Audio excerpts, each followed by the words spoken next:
Welcome back to the show. Well, Anthony Albanese is calling for calm after notorious neo-Nazi Thomas Sewell gatecrashed a press conference with the Victorian Premier. Hey, Justin Allen, why don't you think Australians should have the right to protest? Hey, Justin Allen, don't put your hands on me. Put your hands on me. Hey, Justin Allen, why don't you think Australians... Don't put your hands on me. Why do you want to ban us for protesting? Shouldn't we have the right to speak in our own country, you coward? Hate giving that guy airtime. Anyway, joining us to discuss today's headlines is National Senator M.Canavan and MP for Mackellar Sophie Scamps. Nice to see you guys. Matty, to you first up. Look, our leaders need to get a lid on this. It's toxic and it's bubbling into a lava flow. Extremes are hijacking the immigration debate right now. Well, look, everybody's condemned the likes of that individual there and others around him. This platform they've given, though, is very regrettable. And I just think the government should stop trying to use these extremists, these Nazis, as shields to defend themselves against their lack of a migration and population plan. I mean, the reason the vast majority of Australian public are frustrated with the situation right now is because the government hasn't delivered on its promises. It promised a couple of years ago, the Prime Minister promised to halve our migration intake, but it's still sitting at about 150,000 more people above what it used to before COVID. And we're not building the kind of infrastructure, the houses, the hospitals, to help serve 150,000 extra people a year. So the Prime Minister just needs to deliver on what he promised and cut back the migration rate to the kind of levels it was pre-COVID, and then people won't be as frustrated and we won't see thousands of people out in our streets. OK, I think it's a sentiment that is wider than even the protests on the weekend. So if, Tony Abbott wants it to come back to 100,000. Do you think that's about the right number?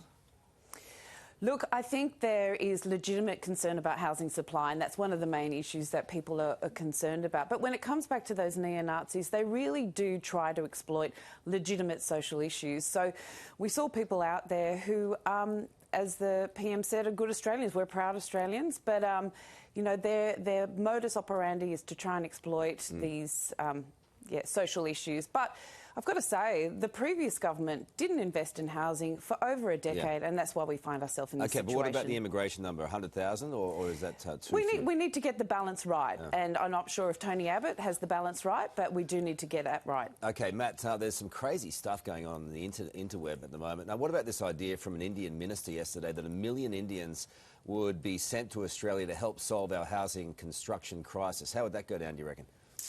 Well, look, to me it seemed almost too crazy to print, but this has been said by a very senior minister in India. I've met Piyush Goyal. He's pretty much the senior economic spokesperson for the Modi government. So it has some weight for him saying that he's discussing with the Australian government building 1 million homes with Indian migrants. So I do think the government's been completely silent on it, as you say. There's a lot of speculation running. Why doesn't the government just come and rule this out? Because I don't think the CFMEU would be too happy, and I certainly wouldn't be too happy with the idea unless that we shouldn't have Australians build members. Australian homes. We don't need to bring in heaps of people for this to push down Australian wages. Again, let's see what happens with the government on that one. Meantime, China's preparing to host a major military parade today. And here's why it's interesting, I reckon. Our ambassador will be 2,000 kilometres away in a pointed and grand political snub over concerns about Beijing's influence. I'm sure Xi will be very upset. Take that, China. But don't fear, ex-premiers Bob Carr and Dan Andrews will be there. They love a succulent Chinese. And here's the kicker. In a couple of weeks, Jacinta Allen will lead a delegation from Victoria on a business and tourism mission. Wow. What do you think about that, Soph? Look, we do need to maintain strong diplomatic ties with China, but I think it's fair enough that we don't send a political representative to that display. We recently had a Chinese Navy vessel circumnavigating Australia, but it is important that we have diplomatic ties with China and try and get on the same page where we can. You think it's all right? What about you, Matt?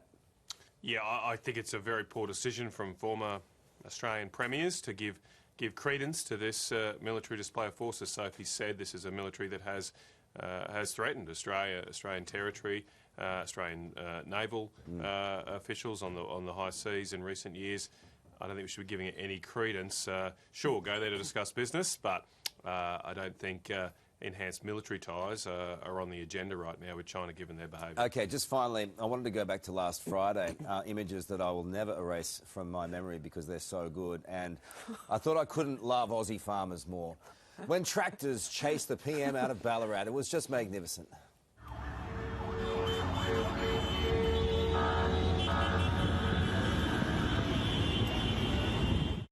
Matty, when you tick off farmers enough to leave their land, their living and their families to chase a PM in a John Deere, you know you've got some issues. Well, I'm a bit worried. Why isn't the PM's security detail got a bit more horsepower? They can't outrun a tractor. I mean, you know, I don't know. Maybe they need to get the latest Tesla or something, a bit more torque. Yeah. You, Soph?